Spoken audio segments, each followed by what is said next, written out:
being here last year, and now you're at Pride. What's the experience been like for you? It's been an interesting experience.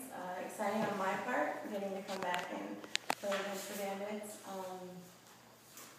It's a little awkward. I mean, the situation of how everything's been, it's been difficult and different, but I think I've found a home, and I'm very happy with where I'm at right now. When you say things have been a little difficult, what are you referring to? Like coming back, a team that used to be your team, and then all of a sudden backs get turned and things get twisted. And receiving a championship ring. Yeah, it was nice. It was nice. I mean, it was different, but you know, the goal is to get another one this year with this logo. So. You're only one loss behind the Bandits so far. Yeah. So. But it's very early as well. Very early. Extremely early. Long season. Mm-hmm. But when you're facing your old teammates, what has been your primary emotions? Can you separate it out? Well, I mean, I obviously get fired up, so I have a little bit more to show.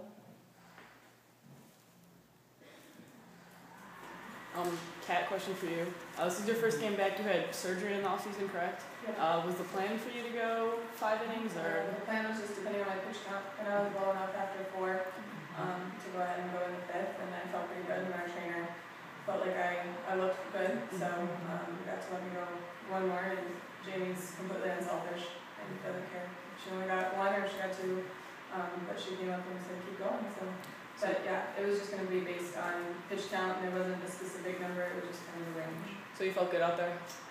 Yeah, I would say for the first time I'm back, and really up until about a week and a half ago, I'd been throwing maybe twice a week, so I was beyond pleased with how I threw it in. Did it feel different post-surgery as opposed to pre? I feel 100 times better post-surgery. You lost a rib in that surgery. Yeah, they removed my first rib. Why was that?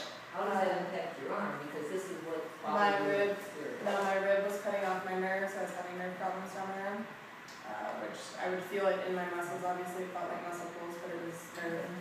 So my rib was compressing with my collarbone, pinching off my nerve. So we removed the first rib to basically let the nerve fly through, which it's amazing what your body can do. Because I didn't realize for the last probably 1.5 years, maybe 2 years, I've been throwing without feeling really the downswing of my arm. Wow, that's amazing.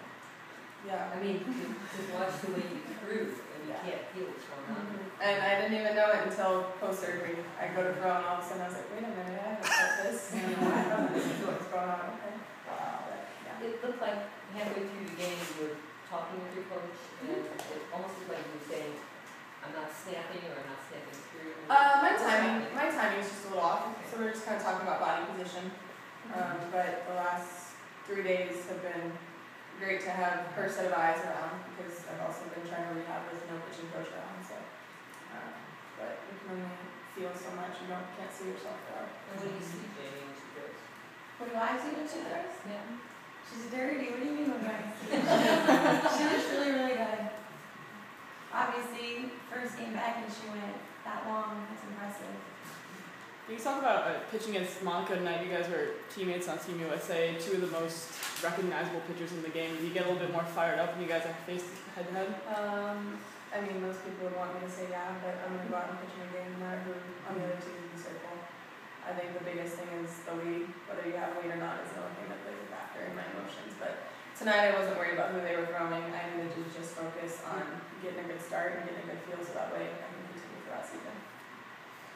Can you talk a little bit about, Jamee was in the ballpark today. It's a little bit weird to see her not on the field, but what's it been like, I guess, to have her as an ambassador for the sport and help grow it? She's been amazing for the sport. She's an amazing person. She's an amazing athlete. So, I mean, it's great for her to be able to come back and people to recognize her. She's going to be a face of the game for a long time, whether she's playing or not. So, but she's a great teammate. She's a great person. So it's nice to see them recognize her and her come around. And a role model of sorts for you? I'm not disrespecting her, but we were just kind of peers.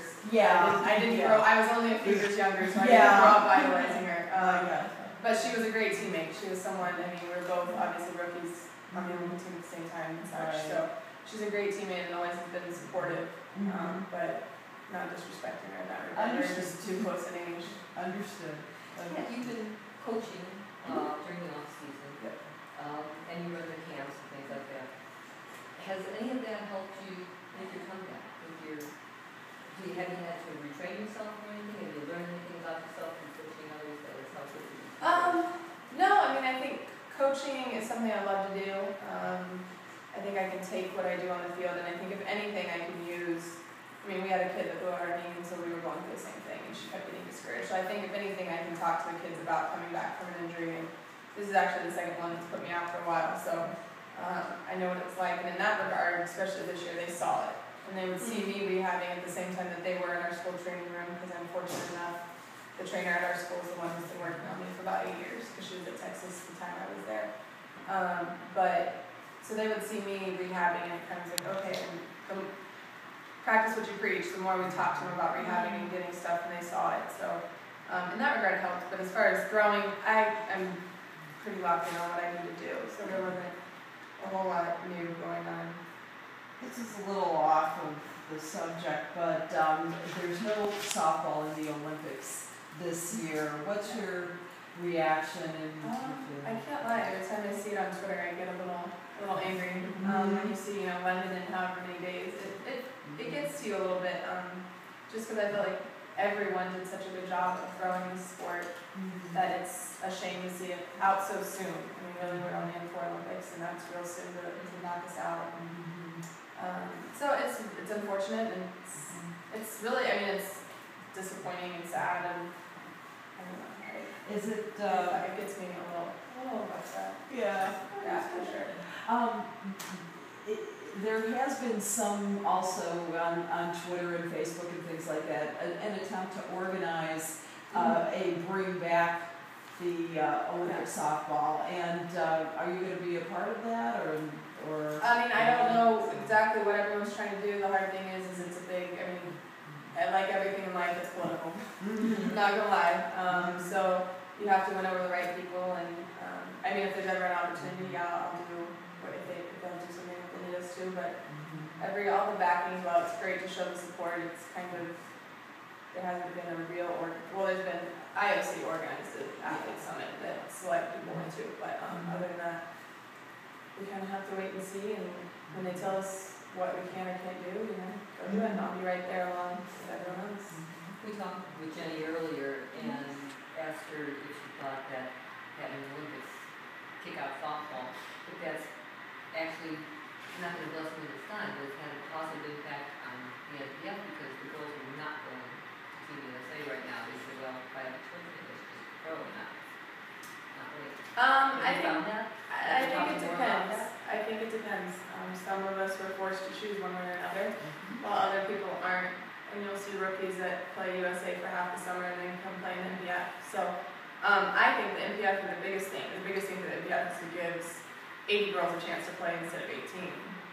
But there are still some athletes that when they get the chance to be invited to USA, that's a big deal. And if you do get a chance to do it, I can't knock them for wanting to do that instead of necessarily jumping in, because you can jump into the pro league the year after. I didn't play the year I was drafted, it's the same thing. But I think the biggest thing with no Olympics is that the pro league gives us a place to continue to play. And that's why you see a lot of the veterans from the Olympic team playing in the pro league, and you can establish a market and marquee players and stuff that way when we're there almost every series.